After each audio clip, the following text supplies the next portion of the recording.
First rates, any seconds now. It's a truncated week. It's an FNO expiry. It's the last week before we say goodbye to FY23 as a financial year.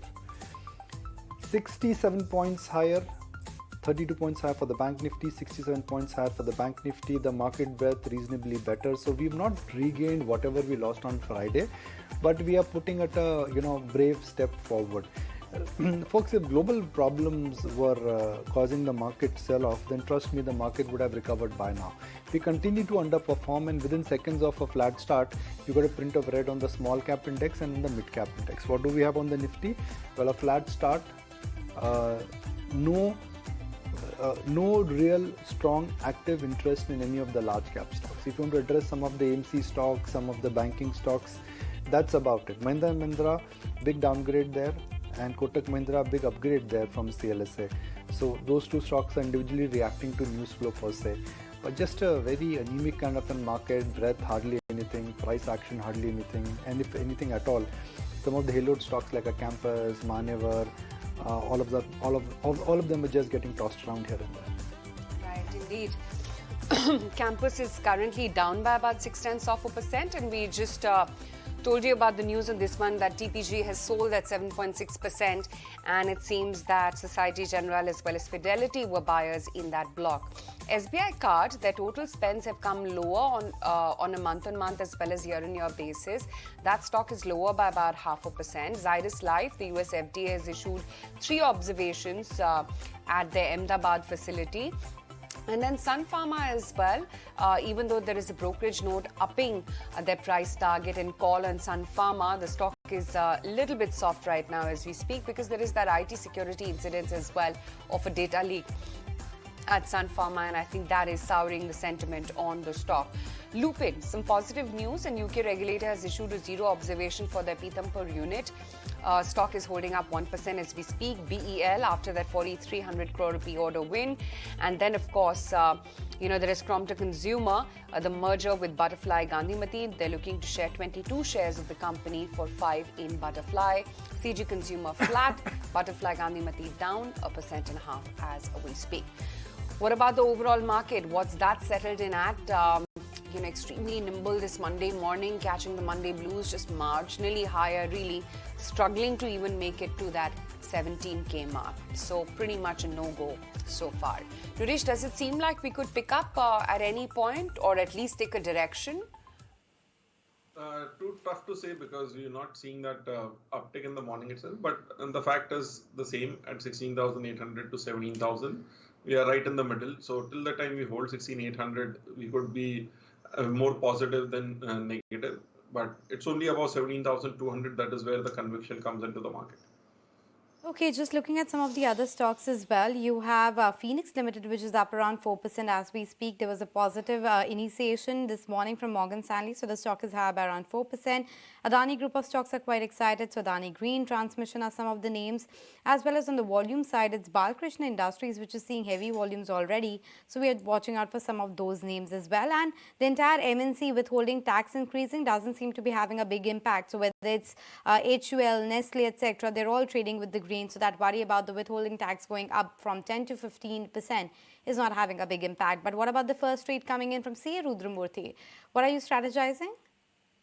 See, for me, Indus India Bank looks weak. It has broken crucial support of 1030, 1040 zone. Every rise is getting sold into. So I'm looking at shorting Indus India Bank. Risk reward is very good at current price. So sell at current market price of around 1010 in futures. Look at target of around 940 to come in a week's time. And I'm keeping a strict stop loss of around 1030 for this sell call.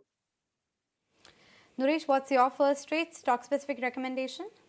So looking to buy on dips on G shipping, the stock has opened up 1.5% higher. But looking out for the buy on dips on this one. Laurence Balanco joins us now. Let's take a conversation forward. Let's understand from him that where he feels that the big picture for equity as an asset class is, and in general how things are stacking up for Indian markets. Laurence, good morning. Thank you for joining us. Morning. Thank you. India is underperforming this year, and India outperformed massively last year. Why is that happening, and do you think this could be the trend for rest of the year as well? Well, our base case is that we're expecting to see further volatility in the trading range that the Nifty set up, basically from the peak that you made in late 2021.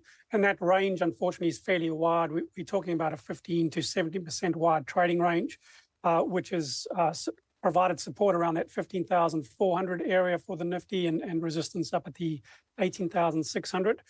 The positive short-term setup is that we did find support at the 16,700 area on late last week, and we continue to hold that in early trade on Monday. So best case scenario is that we're holding the upper boundary of that trading range. The fact that the Nifty remains trendless would suggest that at least for the next 2 quarters, we're likely to see further relative underperformance if you look at it versus an EM basket at least. In this bout of underperformance, Laurence, what are the levels that you're monitoring on the index? What's the target on the downside and the upside for the remainder of the year? Yeah, remember, it's a relative call, so we can continue to hold the 16,800 to 18,600. That would be the best case scenario. The weakest scenario would be a break below the 16,800, and that would open the door for a move to the bottom of the range, which comes through at the 15,400 area. Do you think the bull market in India, which let's say started in April, May 2020, that's over now? I think from the longer term perspective, the trends are still very positive for the broader market, and we still got upside targets of 20,700 to 20,800. But we have mentioned before, that it's not uncommon for the Nifty to spend a number of months, if not years, trading in a range. I mean, you can go back to the 2010 to 14 scenario that you consolidated the gains of the 2009 lows before you broke out in 2014. And then you saw a similar 12-month period between 2015 and 16 where the market digested the gains following the breakout from 2014. And currently we're pushing on to 16 months of a ranging period, and that could extend for another 6 months at the very least, but it doesn't alter the longer term structure, which remains bullish. Laurence, I wanted your take regarding a couple of these sectors which have been defensive and underperformed, pharma and FMCG. Do you see the risk reward being favorable, and would you be suggesting a long or a positive recommendation on these 2 sectors? Well, I think in relative terms, at least the fast-moving consumer goods side does give you that relative outperformance that you've seen. And the reason why that's been generated is that the sector's managing to hold up in a higher range. The pharmaceutical side, unfortunately, that remains in a downtrend. Yes, we have had a rebound over the past few sessions, but the broader trend is down in both absolute and relative terms. And, one of the sectors we've been highlighting as take profit or sell has been the auto side. We had great outperformance last year. That's rolled over, broken down. So we'd continue to recommend reducing exposure to that space. And another sector where you're at least getting some relative outperformance currently is from the IT side. That's not because you've seen a breakout in absolute terms, but it's the trading range that you've seen there at least generate some relative outperformance. It's interesting that you say what you did about both IT and autos, and I'm going to pick it up one by one, Laurence. Let's first talk about autos, because we've had a great past year for both TVS Motors as well as M&M, that's Mahindra and Mahindra. And then Tata Motors has been a bit of a flat performer, so to speak. In the year ahead, do you think there is going to be a shift, money moving out of M&M, finding its way into Tata Motors or a Maruti, which also has seen a bit of an uptick? Or do you think it's a complete avoid that you're suggesting right now for autos? Yeah, Mahindra again had been the big breakout that you saw early 2022. It met its upside target. And if you look at the chart over the past 2 quarters, you've seen a triple top pattern and a breakdown from that with a recent break below the 200 days. So we do think there's further downside risk for Mahindra. Mahindra would be a seller on that chart setup. Yes, Tata Motors is holding in the trading range, so you can potentially get some relative outperformance from that. TVSL is another stock that does show another potential topping pattern and would reduce exposure there. So as I said earlier on, I think the auto sector in general is a sector to reduce exposure to and look at least the IT sector as a relative outperformer currently. It's interesting what you say about IT as well, Laurence, because, they've had a long patch of underperformance, right? What within IT are you recommending then? Well, you have to look at the large cap Tata Consulting, which is holding in the trading range. If you look further down the market cap side, you have seen weakness in Wipro. So it's really about staying in the large cap Tata Consulting that's holding its range. That's where the relative outperformance is coming from. What about Reliance? It was giving us that false hope of maybe hitting a fresh record high, but then it's completely gone sideways. Yeah, it's almost identical to the Nifty outlook. We've been in a trading range since the third quarter of 2021. I mean, the interesting thing, as we've highlighted recently, it's bottom end of its range, downside momentum slowing. So we do think that does hold support and rebounds off the support level around the 2100 area to remain range bound. So accumulating down here, I think is a good risk reward entry point. Laurence, for a market like India, and you've tracked this market for years now, how many times we've seen this kind of a distribution stroke time-wise correction? How many times do you think that has occurred in last 10 years, and what has happened after that? Well, again, if we just take a step back and we look, we start at the 2009 low. We had over 170% gain off the 2009 low. It peaked in 2010. It took just over 4 years to consolidate that in a range. And within that range, you saw price swings of 20% down, 20% up. And that took 4 years before you broke out in the first half of 2014. You then had a big run up of roughly 40%. You peaked in late 2015 and you spent the next 12 months consolidating. And then we ran up in a breakout in 2016 all the way through to 2019 before we got hit with the COVID correction. So we've seen two major periods of multi-month trading ranges before the longer term uptrend resumed. And that's, we've seen the third major trading range setup, which was developed off the third quarter of 2021 highs. And like I say, our base case is that this trading range probably lasts for another 2 quarters before we can look for a confirmed breakout and resumption of that longer term uptrend. Okay. Laurence, where do you think in terms of the turning point for commodities will come? Crude is not at 130. It's already down from a bear market, from a bull market, it has moved to a bear market. Where is gold headed and where is crude headed? Yeah, so let's deal with crude first, because last week we did see a break below $80.40, which was a key short-term support level. That does now extend the downtrend that you've seen develop off the early 2022 highs, and it suggests a move back towards the $65 area, which is basically the lows that you made in the first half of 2021. So that is the downside risk on the Brent side. Gold, on the other hand, we've seen a trading range since August 2020, and that trading range has developed below this 2100 resistance zone. And the setup now is for gold to at least test that area, and a break above 2100 would give us a fresh upside target and breakout and give us a target level of 2500 to 2550. So we're watching gold quite closely for a break above that 2100 area and a move up to 2500 at the end of the day. That's quite an upside on gold from 2100 all the way to 2600. But Laurence, when we spoke with you at the end of last year, we were talking about a Nifty target of around 21,850 to 22,000 thereabouts. Do you think that's got shifted materially to, let's say, end of next year?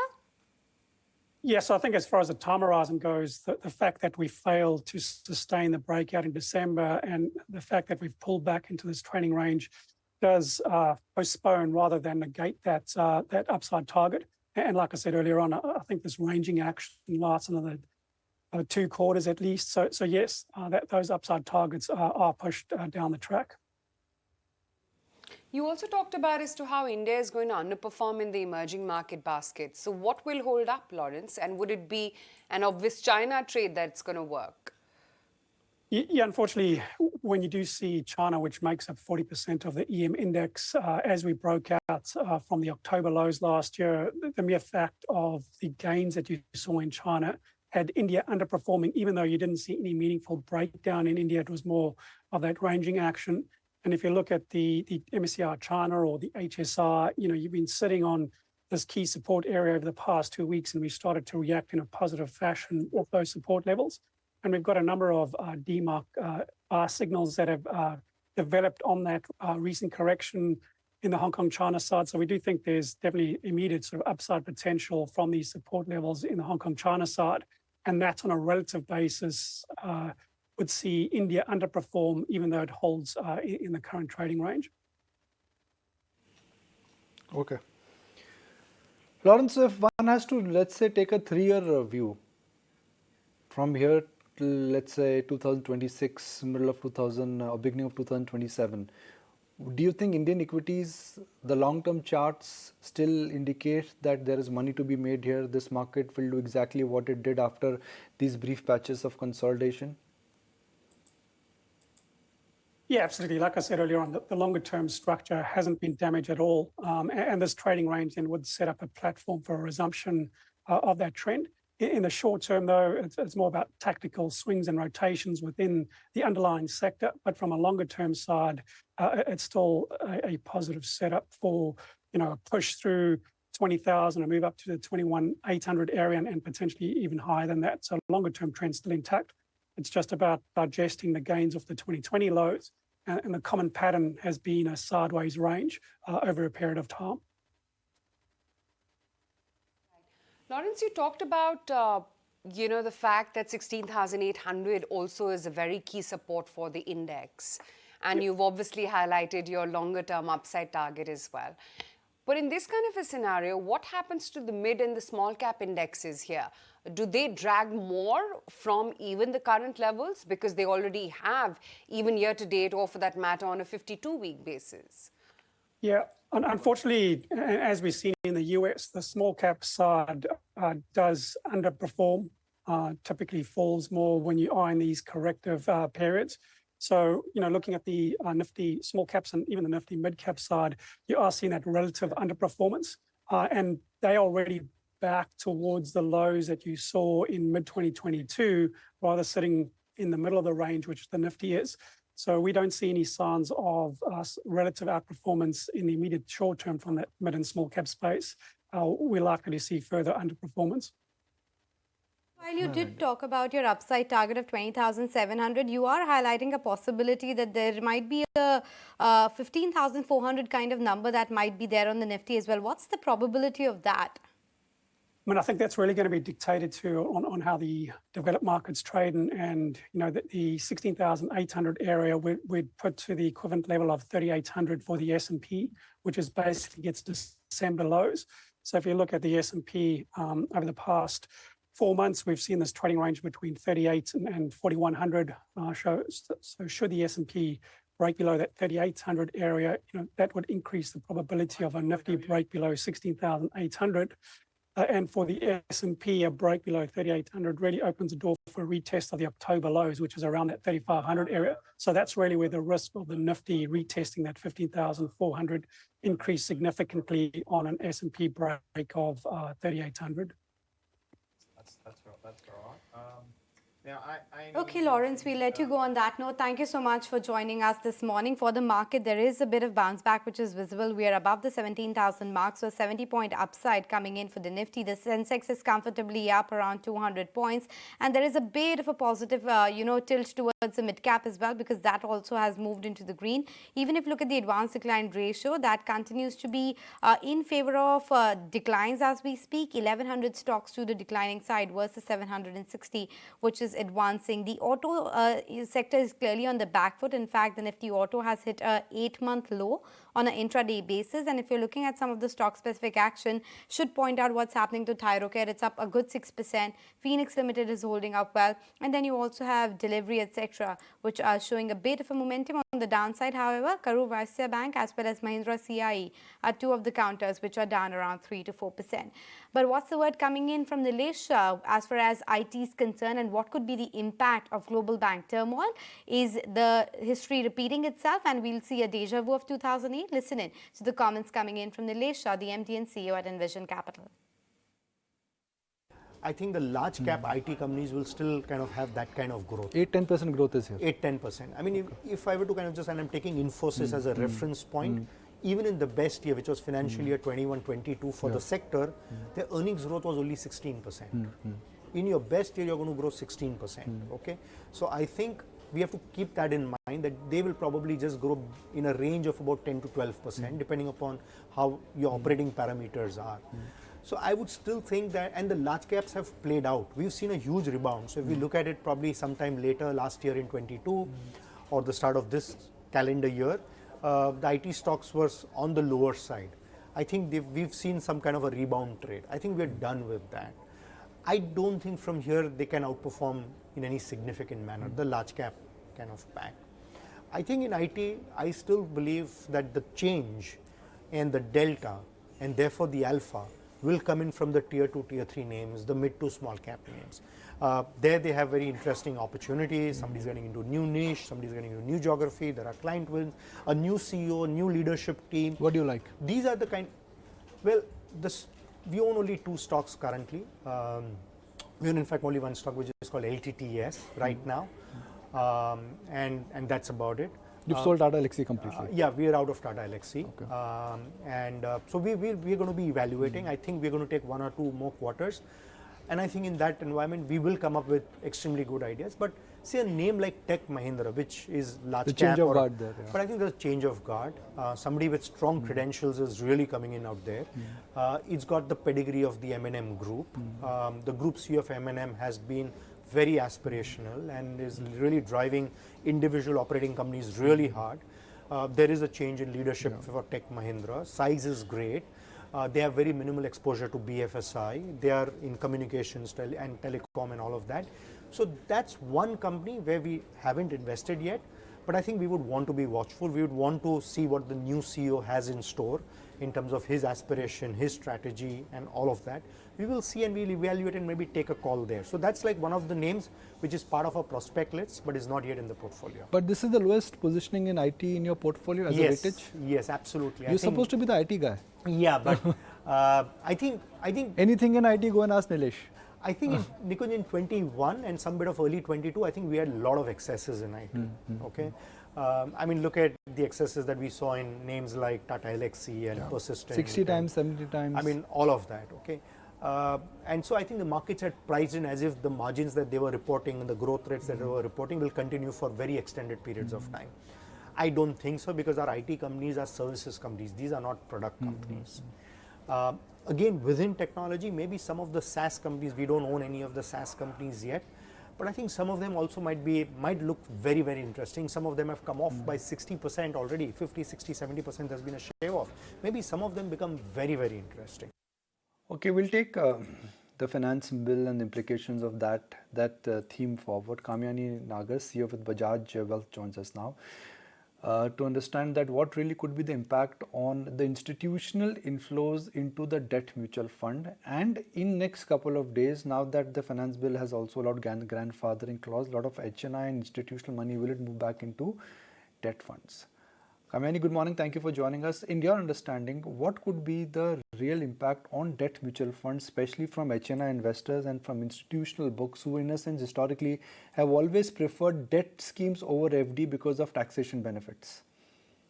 So, very clearly, good morning, Nikunj. Very clearly, the arbitrage now between the taxation goes away. So, actually, it's become a very level playing field now, because now there is no benefit on taxation in the long term on debt mutual funds. So whether it is fixed deposits in the bank or whether it is debt mutual funds, now it all becomes a level playing field. What is most important is that for us to realize as to what is it that the investor needs, specifically in terms of the HNI investor, what is it that the investor needs or the investor sees in terms of debt mutual fund? Do they only see taxation? Or is it also flexibility in terms of returns? Is it also, better returns in terms of not only being restricted to the yields on a fixed deposit? It will all depend on, now with the taxation benefit going away, it will all depend on how the investor sees the funds or the returns going forward. In my view, obviously, there's going to be a big inflow which will happen between now and 31st March, which is about the next 5 days. We should see some inflows coming in where investors want to lock in funds for the long term, because you do have the grandfathering effect, like you mentioned, and that will give a lot of benefit to institutional as well as an HNI investor in the next 5 days. So we should see some good money flow coming in the next 5 days into the debt fund category. And post that, I think, while I do see some impact, a moderate kind of an impact on the debt funds, I do feel that it will also push more money moving into the equity market and into the deposits in banks. which I believe is the aim to decrease the cost of capital by moving more and more money into deposits so that we have better lending that happens. Kamayani, it's been a couple of days since we have heard about this announcement. What's been the initial feedback and discussion with your clients and investors? If there's any, a lot of worry coming around this move as well, and how big taxation really plays a part in the decision-making process, because your entire thesis of putting money into debt versus equity shouldn't change with just a taxation, revision coming in. There was initially during the first, because this quite came as a surprise, because there was I don't think there was any early white paper that was issued on it. So in the initial couple of days, I think there was a bit of chaos and there were a lot of customers, a lot of investors asking a lot of questions. I think now people are understanding what the exact impact is. We are going back to all the investors and letting them know what exactly is the impact of the tax arbitrage having gone away. And while it does not decrease the return overall of the debt mutual fund, but I believe taxation, specifically with the indexation benefit, the long-term taxation was very attractive. And with that going away, you are definitely going to see a shadow coming in on the debt mutual funds. But is there a way to quantify as to what percentage of AUMs could get impacted? Not exactly as of now. I don't think there is a... this is not the first time that a taxation change has happened. And taxation changes have been happening throughout across the couple of years now. And there have been things that have impacted the market. But I don't think there is any possibility of me giving you any idea of the percentage impact that will happen. But I do feel that it should be about moderate to low. I don't see too much of upheaval happening because of this. But the indexation changes have happened, like you said, in the past also. I think 3 years ago, this entire indexation benefit was completely taken away. And the same concerns were raised, oh my God, debt mutual fund is dead, money will move into FD. That same argument was given. But there is a very basic difference in FD and debt mutual fund. In FD, when you're locking, the rates, they go up in a very slow and a gradual manner. In debt mutual fund, it's completely different. In debt mutual fund, you get a multiplier advantage. You get a benefit if interest rates come down. So absolutely. So that's my point. I mean, these are two different asset classes. I know this argument has happened over the weekend that money will move to FDs and money will move to equities. But you understand it much more than that, that we are comparing, in this case, not apple and orange, but we are actually comparing chocolate and pumpkins. I wouldn't go that extreme to compare it as, to make it as difficult as chocolate and pumpkin actually. See, the debt category per se has very limited instruments in terms of government securities. It has mutual funds, debt mutual funds, it has fixed deposits. So the category per se is large in terms of what is it that it offers to the investor. And an investor who's a debt category investor will remain a debt category investor. And while we are seeing a lot of people, a lot of investors taking advantages or taking exposures into equity as well. However, the larger risk-averse investor, I would say, who still wants to have a better flavor of the market, does want to go in for a debt mutual fund versus a FD. And I agree with you completely. There is a lot of difference between a debt mutual fund and a bank deposit. Bank deposits on premature withdrawals give you a lesser rate of return, whereas debt mutual funds are mostly open-ended and they don't impact, the rate doesn't come down. Whatever the time period that you invest for, you get that kind of return in any case, right? Plus the liquidity is better in terms of debt mutual funds versus FDs. So I agree with you that the market is definitely different between a debt mutual fund. The investors' understanding between a fixed deposit and a debt mutual fund is different.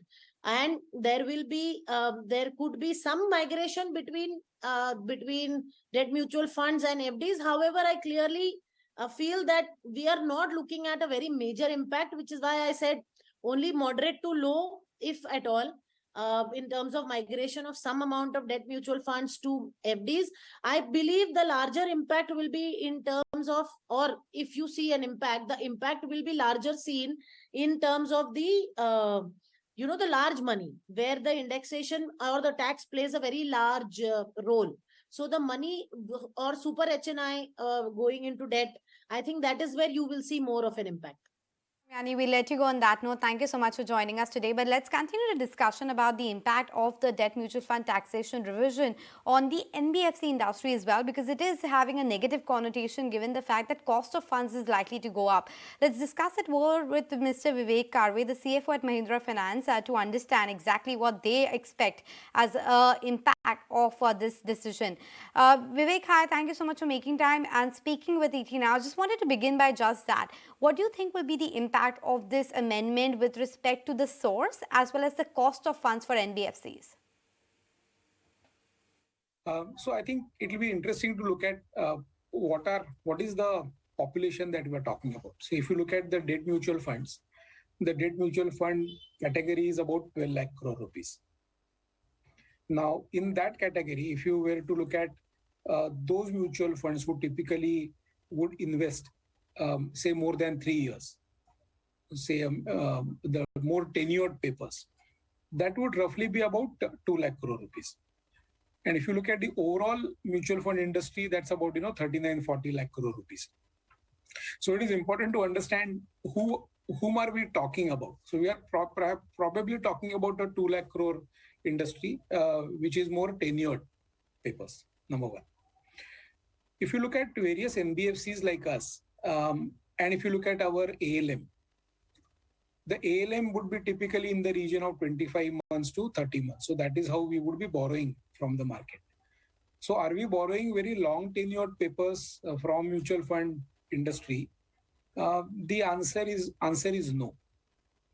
And therefore, I really doubt whether the flow of funds for NBFC in general and MMFSL in specific would get impacted to a very great extent. However, at the same time, there are news reports that say that because of this taxation on all mutual funds where the equity proportion is up to 35%, does it create a level playing field for some other sources, such as, say, a bank FD or an FD that some of the deposit-taking NBFCs would be raising? Probably the answer could be yes. To what extent, time will tell. Sure, point taken. But Vivek, specifically for MMFSL, what's the exposure currently, let's say, to debt mutual funds? And are you expecting a big shift in your pie of the source of funds that you used to go to? Yeah, I am not expecting a big shift, to be frank. Because we have a very broad-based approach towards our borrowing.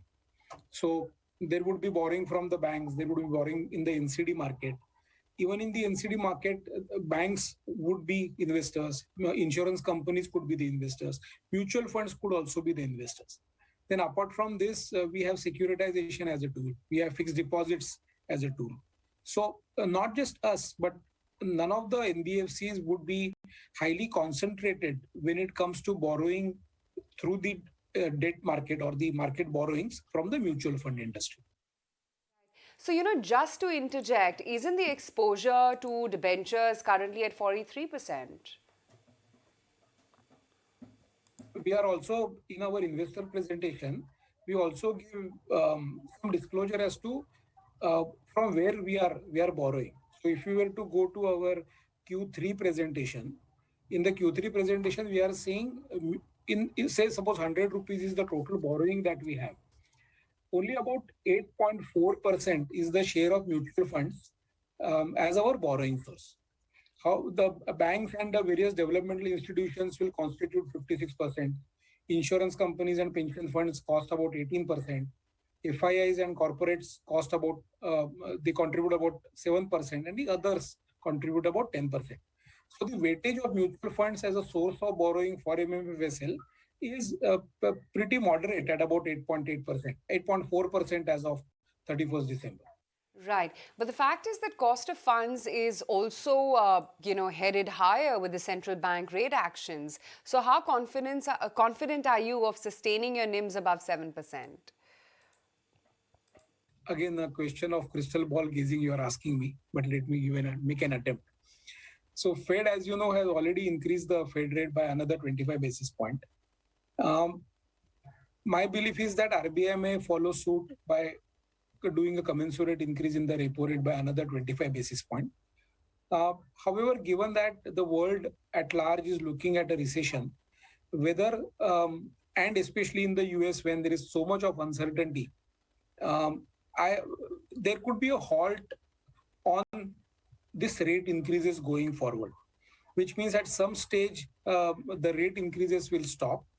And if the monetary measure of increasing the repo rate and therefore moderating the demand succeed, then especially at the shorter end of the curve, the rates may moderate. I'm not expecting that moderation to happen anytime in the first half of the coming year.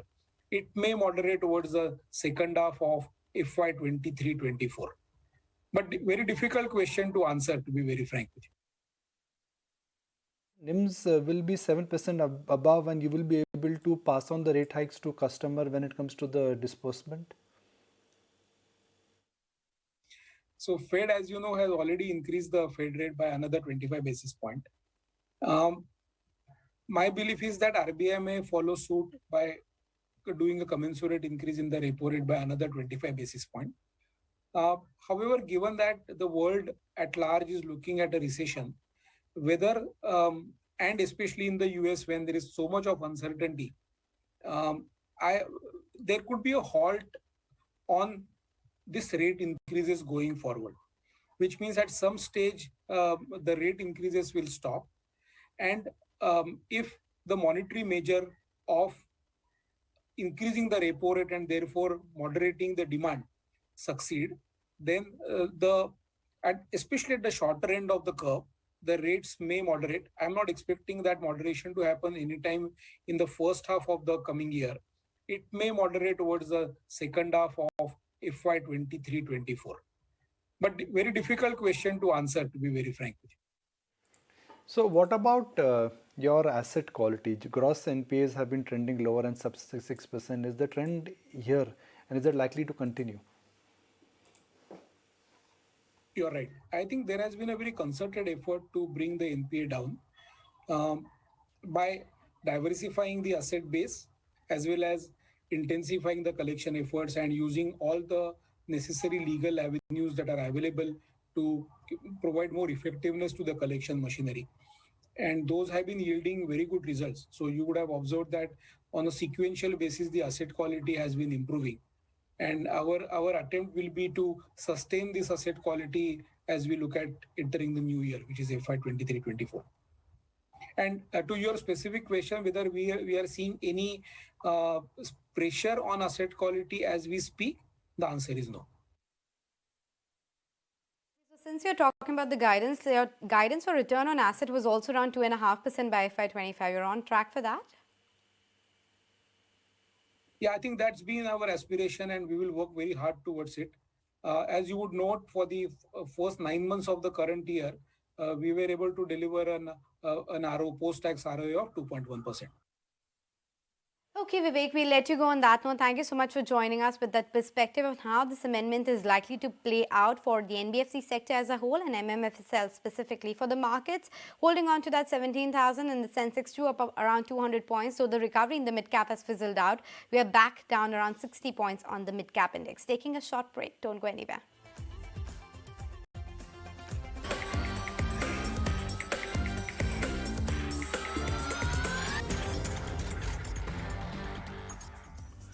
All right, Mr. Baldev Prakash, Managing Director and CEO of J&K Bank now joins us. Now, Mr. Prakash, good morning. Thank you for joining us. First, can you share with us the big picture in terms of where, to your mind, the credit cycle for FY23 and beyond is headed? Because last couple of months have been extremely lucrative for the entire banking sector per se. Do you think the party is here to stay?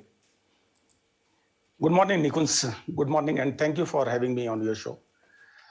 So, as you might have observed that due to continuous interest rate hikes, there has been some moderation in the credit demand in the last quarter, that is Q4. But if you see the RBI statistics for up to December 2022, the credit demand has been good, and it was ranging between 17 to 18% YOY. And In the latest weekly supplement, it has come down to about 15% YOY. I think at the start of the year for our bank, we have given a market guidance of 15% credit growth in J&K and 20% in rest of India. Because rest of India, we want to improve our book because the share of this book had come down below 30%. So, and I believe we shall be ending the year in the range of 15%, and that is very much on the expected lines. And you're saying this 15% is going to be sustainable for the next 2 to 3 years as well, right? 15 to 20% range of credit growth? Yeah, so for us, this year has been a major thrust area for strengthening of our balance sheet. That is by way of capital augmentation and reduction in the stress assets. And I'm happy to tell you that we have achieved the both. So we are expecting to end the year with the capital adequacy of around 15% and gross NPA of 6%. So on the back of this strong balance sheet and adequate capital growth, capital, we anticipate a credit growth of mid-teens, 14-15% in the next year, 23-24. Asset quality, though, what is the risk that you think you're taking on your incremental book? As of now, I think that the credit quality which has come, the gross NPA which has come from 9.67% to 6% now, I think this will continue improving this year also, and we are expecting that this will support our overall improvement in the balance sheet also, as well as in the going forward. There's hardly any delinquency in the slippages are under control. So the latest amendment with respect to the debt mutual fund is expected to support the shoring up of deposits as well. How's been the growth for you when it comes to deposits, and what trend you are expecting there? Yes, so the latest amendment, I think it is too early to say that it will have a major impact on our balance sheet, our deposits. Yes, as you see that the CASA has been a big strength for our bank, which will continue to be above 50%, which we expect. And for J&K, I think because our liabilities franchise is mainly relating to J&K and Ladakh, we don't foresee much impact as of now. So that's the take coming in as far as deposits is concerned. But your Nims are at 4.1% the last time I checked. Given the fact there is going to be pressure with respect to the cost of funds, plus the deposit rate, etc., is going to be higher, do you see a pressure on Nims going forward? Will it be, let's say, less than 4% or at least hold on to 4% mark? So owing to the good franchise for liabilities, I think the CASA of our bank has been above 50%. The bank has maintained this net interest margin of 3.5% for quite a long time. And yes, in the quarter 2 and quarter 3, there has been an uptick in NIM that was above 4%. And we are expecting to end this year with NIM very close to 4%, which would be better than what we envisaged during the start of the year. Yes, rising interest rates will have some impact on the NIM. But given that we have registered a quite good improvement in our assets quality, so we are expecting that NIM should be in the range of around 3.75% for our bank. How much of your business currently is coming from non-J&K? Because for J&K Bank, that in a sense was an advantage when others were not allowed to open branches there. Then that also became a disadvantage. Yes. So as of now, the major liability franchise is coming from J&K, and in advances, we have rest of India, 30% book is from rest of India, and 15% of this liabilities are from rest of India. The rest is from our home territory of J&K and Ladakh. How exactly are you looking at building your liability franchise? Because you do have an advantage in J&K, but outside J&K, that advantage may not be there. And only having a great branch network in J&K may not give you so much of liabilities. Yes. So yes, for rest of India, as of now, we have a presence in 17 states and 2 union territories with 127 branches. For rest of India, we are looking to expand in selective areas, markets, so that to augment our pan-India presence. And this expansion will be based on the feasibility and viability, which will support our liability franchise. The take coming in as far as what the outlook is, you've guided for a bit of a negative sentiment. I mean, not that you have guided, but there's a bit of a negative sentiment around the 81 bonds at this point of time. It was Yes Bank, and then globally there is what's happening with Credit Suisse as well. What's your take as to what the cost pressures could be regard to raising liability, especially with 81 bonds now? Do you expect the cost to go materially higher for 81 bonds? Yes, in our case, for this year, we were able to raise Tier 2 capital of 1,021 crore, and we had the approval of 1,500 crores. So maybe in Tier 2, we can think of increasing further, but that will be happening only we have a rating upgrade, which we expect during the Q1. So 81 bond, we have not yet ventured. And yes, for stock capital, for equity capital, we have raised 300 crores, about 300 crore during this year through employee stock purchase scheme. And we have a good internal accruals also, and with a good capital adequacy ratio, which will be in the range of 15%. I think we should be able to have a good capital for our growth, and we don't foresee any challenge as of now. Going to raise equity at least in FY24. Yeah, so FY 23-24, we are expecting, as I told, that we are expecting upgrade in our rating. So with that support, I think we should be able to raise capital in 23-24. And above all, we have a good internal accruals also that will also continue supporting our capital adequacy ratio.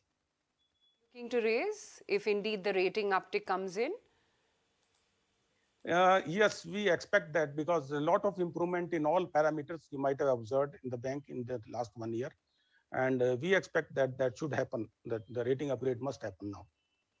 Right. I just wanted to understand how much money are you looking to raise when the rating upgrades come in?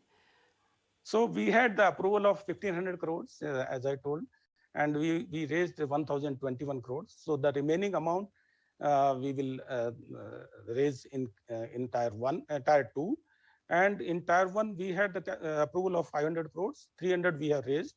So maybe another 200 crores we will be able to raise.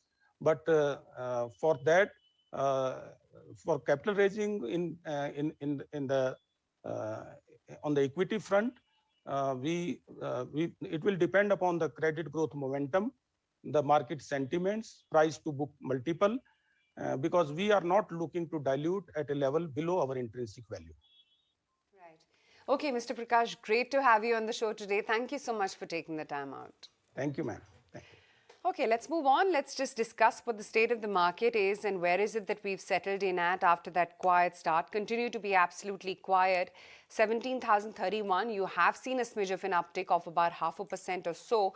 It's actually pharmaceuticals all the way which are gaining ground today, and healthcare at large, I would say. So Oro Pharma 3% higher, Lupin up 2.6%, Lalpath Labs up 2.5%, Biocon up 2%, and Glenmark also, which is holding up 2% as we speak.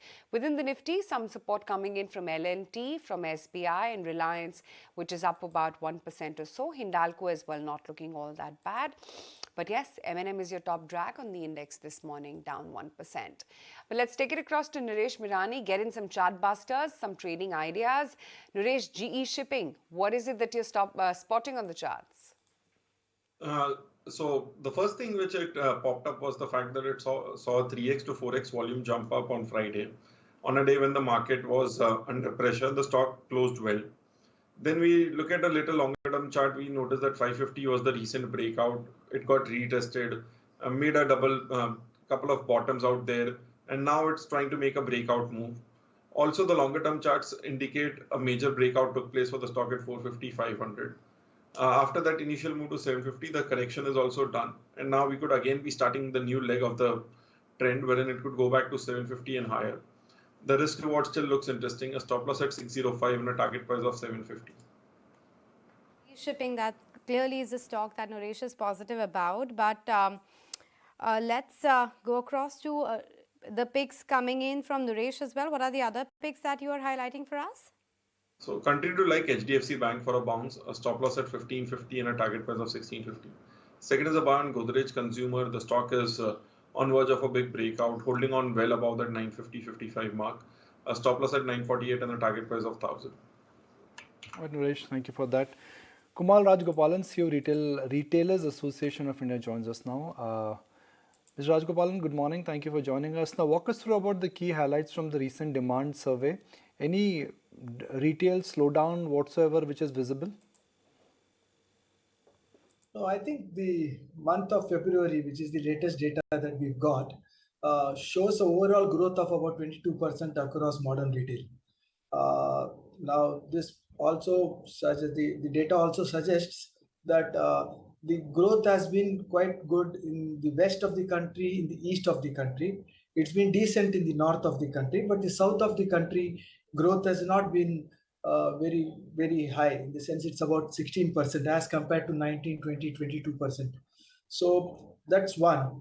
The second part is the growth has come in from sports and sports-related items and various things to do with leisure wear, etc. The beauty segment is not grown as high. It's around 5-6%. The growth in some categories which are to do with, let's say, the occasion wear, etc., has been around 13-14%. So garments also has not seen a very substantial growth. It's seen a growth. It's about 16% or so, but not very substantial growth. So this is the overall trend. I think we need to wait for the big occasion season to again come. We also are now approaching vacation season. So we'll have to see as to how March, April shapes up. Right.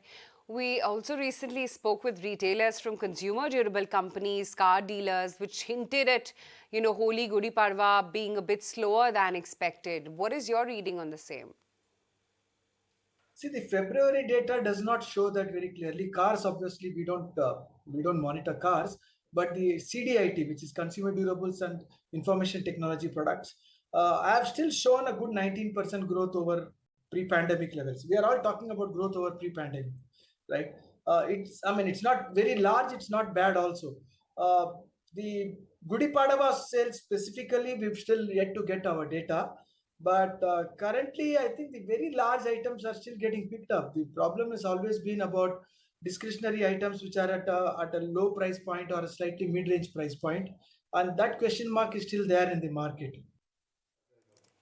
Sure, Mr. Rajgopalan, but is there anything that you could highlight and talk to us about the trends that is visible in the Tier 2, Tier 3 city demand versus urban India? There's no clear trend there. Again, it's got more zonal influence than specifically the metro versus non-metro within the same state, for example. But there is a bit of a murmur in the market that maybe things can be getting into a slightly rocky territory now. But it's still a murmur. The data is yet to come for that. Specifically on QSR, how are the footfalls and dining, etc., in terms of the inflationary trends, and what is the on-ground situation? So as far as QSR is concerned, it was one of those sectors that really showed the growth at the start of the year. However, by October or so, it had kind of eased. The growth rates had come down because it was growing at more than 30% levels. It had come down to the lower part of double digits. But in the month of February, it's once again showing about 19-20% growth, which is a healthy growth. It's not exceptional growth.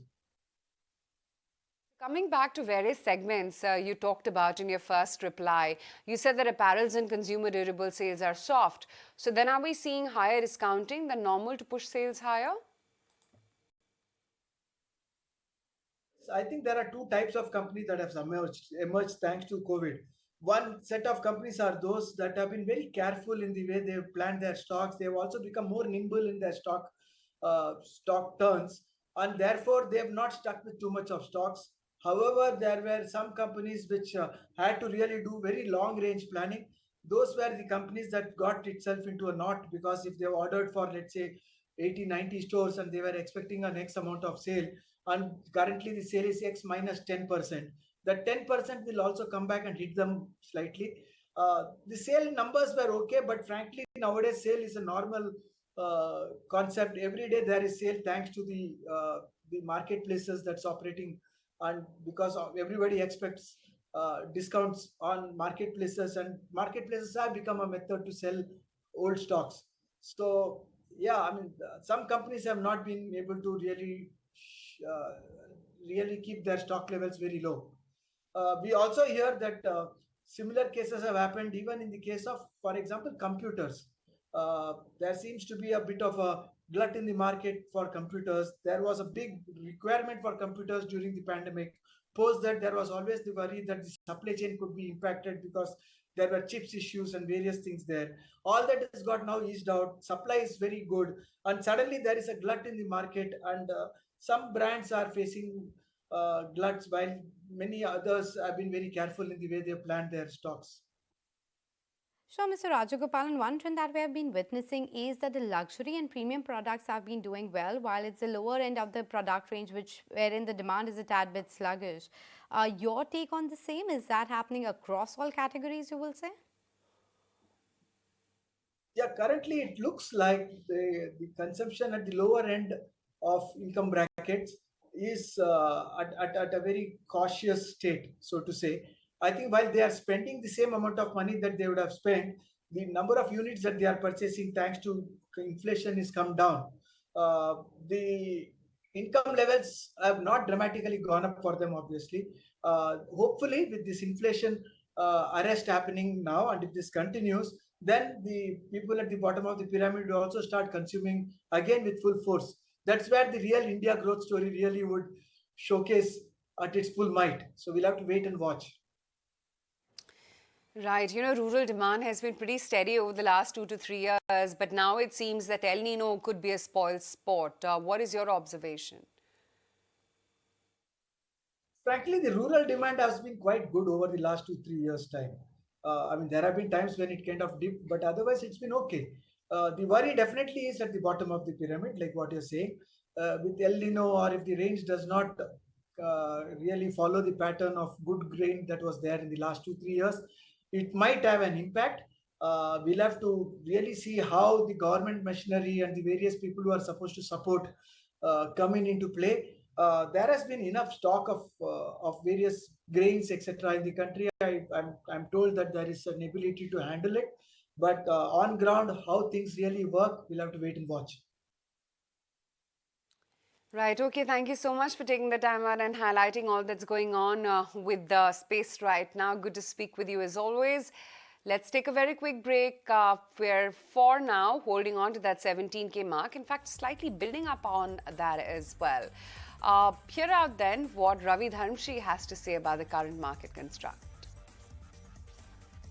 Manufacturing, we have been pathetic, if I can use that word. For the last 75 years, we have not done enough to build the manufacturing capacities. And there are many things that are lagging, whether it is skilled people, engineers being available, women's participation, R&D dollar being spent, the scale that is required, the road infra, logistics, everything has been a problem.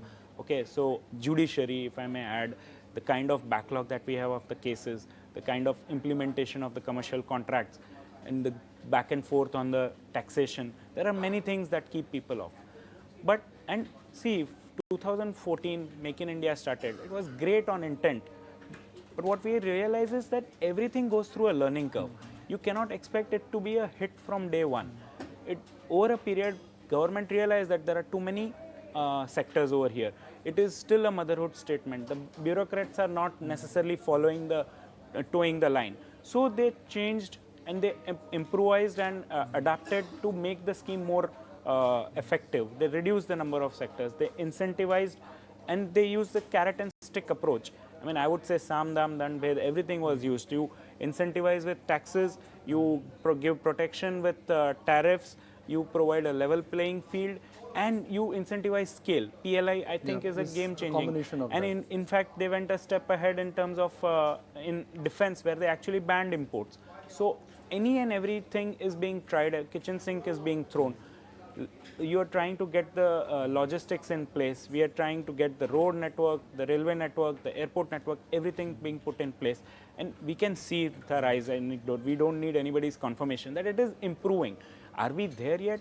Absolutely not. We might still take another 5 years. But the intent is very clear and the action is also there supporting it.